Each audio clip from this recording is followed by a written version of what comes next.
What is going on, guys? Joey Friends here at Flex Training Systems, and like I said I was gonna do, I'm gonna break down. I'm just gonna go through like every little detail, maybe not every, but a lot of little details and cues and kind of things that I'm thinking about or doing to execute a big squat. I'm gonna start with 750. I do have a couple last warm ups I wanted to look at, and then I have one that I believe was a misgroove from a couple weeks back.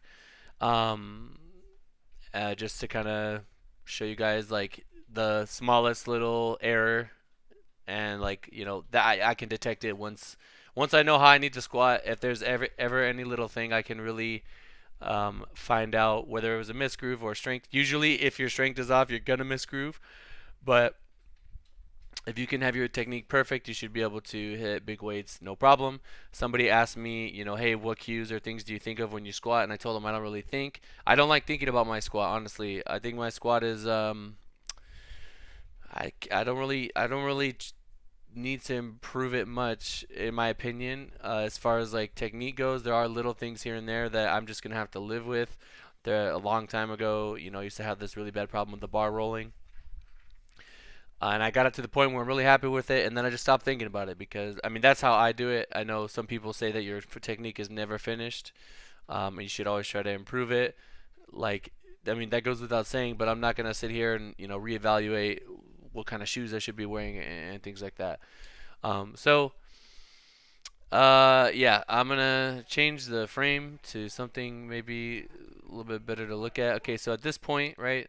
At this point, I'm approaching the bar. So what I have here in my notes is, um, I guess I'll just let the squat run once as I'm talking about this. Uh, you know, I've already strapped up, right? So my wrist wraps are on. I go knee sleeves first, right? I pull those up. Actually, no, I shouldn't. I should not go without talking first. I pull my knee sleeves up. I try to make sure that the middle of the knee sleeve or just below the little middle of the knee sleeve is on the center of my knee joint. I pull those up. If I'm in the gym, I pull my shorts up because my shorts get in the way and sometimes can get caught on the front of my knees. Pull my knee sleeves up, put chalk on my hands. Um, then I crank my wrist wraps as tight as I possibly can, and I try to do the same thing. Put the center of the wrist wrap on the joint, the part of your wrist that bends. Right, most people, it's too low, so their wrist wraps aren't really doing much. Sometimes the compression can kind of help you, but I don't. I want to keep my wrist as intact as possible because this shit hurts like a lot. It hurts a lot if I don't have my wrist wraps cranked. So crank my wrist wraps. Then I adjust my belt, put in the 6 hole, uh, tighten it, make sure that it's not too low. I used to wear it too low and it was affecting my depth, and it's not too high, so that I'm not just being useless with the belt. I put it in a nice spot, usually where I don't even know how to describe it. It just feels where it feels good. Um, Couple maybe an inch above my shorts maybe. I like to make the I don't know, it's like the belt overlaps, right? So this bottom part, I try to put that right on my like a little bit to the side of my belly button. And then yeah, I approach the bar. Everything is cranked at this point. I have my music that I want. And then the next thing I do is I put my hands on the bar. And I make sure that my hands are like I used to be a full inch, maybe inch and a half, but now it's about 3/4 of an inch to an inch outside of the ring. Um, put it there. Make sure that I get both of my hands evenly placed, and then I push into the bar with my hands as hard as possible. I try to put the bar in the lowest point, um, kind of like when I bench, right? I just put it like the lowest possible part. I take this part out of it. Some people say to let the bar sit in your fingers so you can, bend your wrists and kind of, it just won't hurt your wrist as much. But I mean, that's just not how I do it. I kind of like to have my wrist a little bit straighter. Um, it just feels tighter for me. I guess that's what I'm saying. These are my cues, and if you guys want to try them, you can try them for yourself. But you don't have to copy me. I'm just telling you what I do. So yeah, push my hands. I push the bar into the rack, and as I'm doing that, I actually roll it forward, and then I push my hands into it as hard as I can. I make sure my hands are in the right spot. Um, and then, so I'm grabbing the bar with both hands, and as I'm doing that, I'm cranking my arms down as I go under the bar. So let's see if I do that here. Yeah, so I'm really pushing my hands into the bar. Um, I talked about a little bit in my last video, but this weight, um, I was like fighting nerves. So like I'm very I guess you could say like I let my logical self overpower my emotional self a lot of the time. So even though these feelings are coming, I'm holding it back. I'm fighting it. I'm not letting it do anything other than give me that fight or flight response, right? Because I want to be as strong as possible. I'm super fucking bloated here. I'm just like ready to go. Um, maybe I let out a little yell. So I'm not very mobile. So it takes me a second to kind of get under. Then I put my back on the bar. I make sure that it's just above my rear delts, right below my traps. And I get my feet set directly under the bar, not too forward, not too back. Um, and then I adjust my feet, and I do this little back and forth motion a couple times to kind of wedge myself into the bar to the point where it feels sturdy. And if I think you'll see here, I do some kind of breathing just to kind of get myself on pace. And then I'm actually going to read from my notes here. Feel the bar rear delts just above. I wiggle my feet into position, and then I extend my knees. So I extend my knees as I breathe in, and then I bend my knees and I push into the bar, and I brace as hard as possible as I unrack the bar. Right. So when I'm unracking the bar, I am like completely tight. Because anytime you're moving with big weights, you want to be braced. Okay, that's how you don't get hurt. And then I walk out into position. I don't. Yeah, so I'm looking. I know it looks like I'm looking down, but I can't even recollect. Like I don't even know what I'm looking at. I just know that my head is slightly down as I'm coming out. I don't look at my feet. That's something I stopped doing a while back. I don't like doing that. I just like putting my feet just outside shoulder width. I just set up how I feel comfortable. I don't want to look at my feet. I don't want to, because then you start to overthink it in the middle of executing a big squat, and then you can screw yourself over. Um, so I walk out here, and I'm kind of just like I'm like gathering myself. I'm letting the weight settle. I'm just letting my technique kind of take over, and then as you can see, I breathe in, I brace, and I'm looking up and I'm looking out at something. We have mirrors on both sides of the gym at Zoo, so I like to look in the opposite mirror. The reflection of the rack that I'm currently on, there's a big screw. It's not directly in front of me, but it's like kind of just like out in the distance, and I like to look at that. That's what I look at every time. Or I look at the Zoo symbol that is above the rack that I'm currently on, like I said, so I'm looking out, and I look in the mirror, and then I can see the front of the rack that I'm standing on, and I just look at that. I would preferably have nobody standing in front of me. Um, Let me roll it back. Breathe in, brace. As you can see, when I do that, watch the plates. So I brace. You see how they roll back? I feel this, okay, and I need to wait till this stops. I get really mad, angry with myself when I don't, because I can get hurt. It's just gonna make it a lot harder than it needs to be. And then I didn't do it as well here. Um, Actually, it's not even a bad thing, but sometimes I'll break at the hips and knees suddenly, and the bar will kind of jolt. I don't recommend doing that. Um, but I break at the hips and knees together in a controlled manner, and just kind of take the bar. I always like to think of taking the bar and like with me into the hole, like placing it there, and then letting my like as I go down, my body's gonna build tension. My thighs are gonna push up against my belt, and I'm just gonna become extremely just coiled up. And on on my own, I'm gonna want to stand up. Now, this is very important. I think what I'm about to talk about here is It's super, super important for people that have problems with depth. But I think you should adjust your belt, and your stance should allow you to, without thinking, by simply going down as low as possible, you're hitting like just below you need to hit for depth. Um, just below you need to hit for depth, and then you're gonna just come up on your own.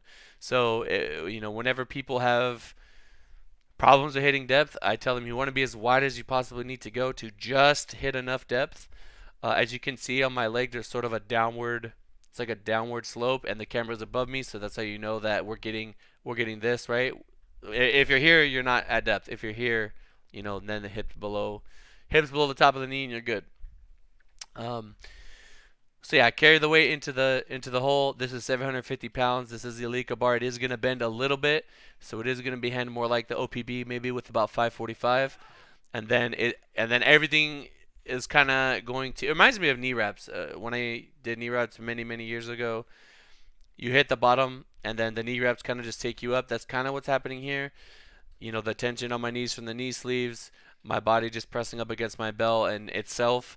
The reversal of the bar, you want to time that perfectly. So as soon as you hit the hole, controlled, of course, um, then you push up, and it's almost like I didn't even have to give much effort because I'm using the momentum. I'm using I'm using the weight to lift itself, if that makes sense. Yes, you have to be strong to control this weight and lift it, but if you do everything right and you time it right, I think you can get away with lifting a lot more weight than you need to. Like if I were to pause squat this, obviously that's going to be like astronomically harder than if I'm just doing what I'm doing here. And I want to move my light closer to my face so that way I'm not so dark. Anyway, um, yeah. So if you do everything right, you don't even have to push that much. I mean, it doesn't feel like I'm pushing that much, to be honest. You're using your momentum, you're using your old tension that you built up, and then kind of like this last portion, like right around there. That's when you really have to kind of push it. But again, you're using that momentum from perfect technique, from carrying that weight into the hole, from reversing correctly, to help you just get away with lifting um, more weight than you probably thought you could have. A lot of people, they not everybody's built like me, so they can't really do this. But you should still be pretty coiled up in the bottom of the squat. Um, and then usually, if I'm in a meet, at this point, I'm done. I'm not doing anything. I'm waiting till the spotters push me in. I'm here at Zoo, and I always tell these spotters don't touch it, because the last thing you want is for this guy or this guy to pick it up, like one side too early, and then like I've really hurt my shoulder doing that, so you don't want that to happen. And then you just kind of carefully walk it in, and then everybody helps you rack it, and then you're good to go. No harm done. I'm gonna go through my notes quickly and see if there's anything that I missed. I do have other video here of stuff that I wanted to talk about. Um, Actually, I'm going to check this, and I will be right back. All right. So one thing I wanted to mention is as I'm about to initiate and as I'm like taking the weight into the hole, I'm trying to flex everything. I'm trying to flex every muscle in my body. Also, something that's really been helping me is I try to squat with my inner thigh. Um, think inner thigh around the middle of your thigh to the outside of your knee. I don't know, like just thinking about that really helps me for some reason. I have an example of a squat here that I believe was too narrow. This was the week after, um, and this was like like I told myself I'm taking it easier this week. My volume was much lower than normal, but yeah, this is 725, and I just wanted to show. You know, I don't know. Sometimes I intentionally bring my stance in a little bit more narrow because I'm like nursing something or I want to take pressure off something. I don't recommend doing that unless you know what you're doing. But this is 725, and as you guys can kind of see, I think my belt was a little bit too low there. You guys are gonna see that there's like a little bit of my knee kind of doing like some awkward jarring motion. Essentially, I want to be so wide that doesn't happen because my knee's already there to begin with. If you're looking at a front view of me, it's gonna look like my knees are caving a little bit.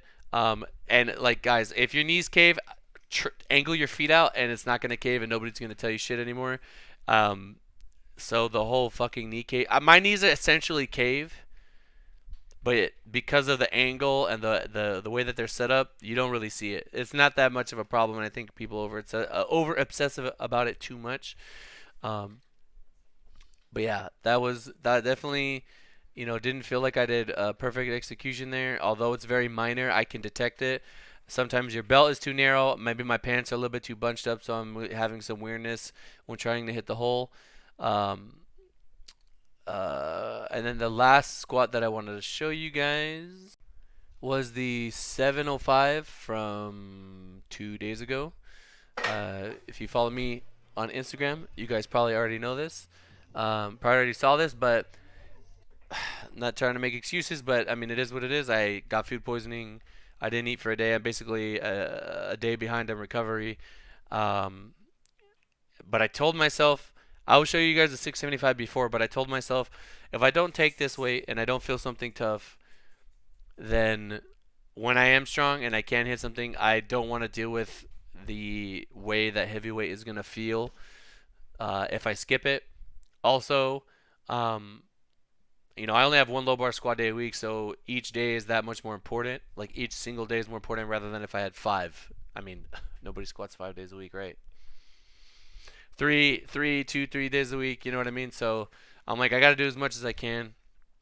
Could I have gotten away with not doing this? Sure. But yeah, I just wanted to show you guys a bad squat. Basically, my technique kind of carried me through, just got me through the day. So there, as you guys can see there, my knee didn't do that thing, that little like, I don't know, just like this little fidget in the bottom, um, because my stance was on point, down and up. You just kind of let the, like, I'm not feeling strong on this day at all. I'm just letting the momentum do its thing. As you see, I'm shaking my head because I'm pissed. I'm like, there's no reason being pissed. Like, there's nothing I could do about the food poisoning, but it is what it is. I'm proud of myself for staying hydrated. This is a different topic, so I'm not gonna go too much into it. But uh, yeah, I'm gonna show you guys one last squat, and then I'm gonna break it down. Okay, last one. This was just the one right before. As you guys can see, this one actually has the setup. I'm a little bit more loose here in my setup as far as like getting under the bar. This was 675. I could have totally stopped here. Um, I knew that everything was off. I was probably a little bit narrow on that too. Anytime you see me rock forward, then I'm too narrow. So that could be something that you guys try to experiment yourself. Yeah, I could have stopped there, but um, your technique is really going to carry you through those days where you don't feel good. Uh, but yeah, guys, that's all I wanted to break down. I hope that helps. Even if it's just the one guy that asked me for my cues and shit. There you go. I don't like to think about my squat. I think once I got my technique down, I stopped thinking about it because I don't want to second guess in it. I don't want to be one of those people that just like forgets how to squat randomly, or they put their feet in a weird place. And I only squat once a week, right? So I'm not necessarily practicing my squat, but I have done it over many, many years. And I do implement these things when I squat high bar, which is my other squat day. I do try to, always control the weight and things like that. Those things, it doesn't matter what stance you're using, breaking at the hips and knees together, looking up and out, making sure your hands are in the right spot, bracing at the times that we talked about. It doesn't matter what stance you do, you can implement that on everything. Make sure my knees are going out. When I'm squatting in heels, I do try to focus a little bit more on the inner front of my leg rather than the mid leg because I am using the heels. But yeah, that's what I think about when I squat. I mean, I don't think, like I said, I don't think at this point it's just kind of automatic. Um, these are the cues. These are the things that I do. This is the kind of cadence and stuff that I go through. Um, you don't have to copy me, but you could try it, and you might find something within your own technique in your own form that sort of helps you just refine your squat and find your best squat. That's very important. You have to find the squat that's best for you. Um, I would recommend finding shoes that allow you to feel your midfoot, allow you to keep everything kind of over center of gravity, right? So the bar is over. It's like it's over the middle of my arm, it's over the middle of my thigh and the middle of my foot, as I'm hitting the hole. And then I kind of look for this position that you guys see every time. My toes are angled out so I can sit. You want to sit between your knees. But yeah, having good equipment is important. You got to find the right belt, find the right stance, adjust everything so that you can hit depth naturally. And yeah, if you guys, that's why I don't like. Also, I don't like nose torque for stuff like this because usually people forget their technique. They forget, their composure. They just throw everything out the window.